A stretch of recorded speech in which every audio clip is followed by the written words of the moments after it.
Hi students, आज मैं आपको बताऊंगा बहुत ही आसान तरीके से कि हम सिंबल्स के साथ मल्टीप्लाई करेंगे तो उनका आंसर क्या आएगा।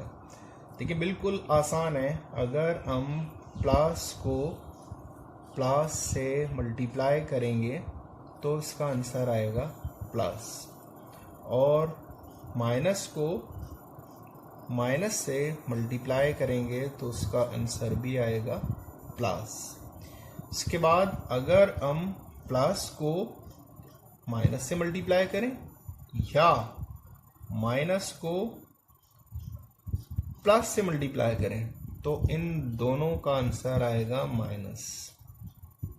बहुत ही आसान, यानी कि अगर दोनों निशानियां सेम है, ये भी प्लस ये भी प्लस, तो आंसर आएगा प्लस। अगर दोनों माइनस हैं, ये भी माइनस मल्टीप्लाई होंगे तो इसका भी आंसर आएगा प्लस।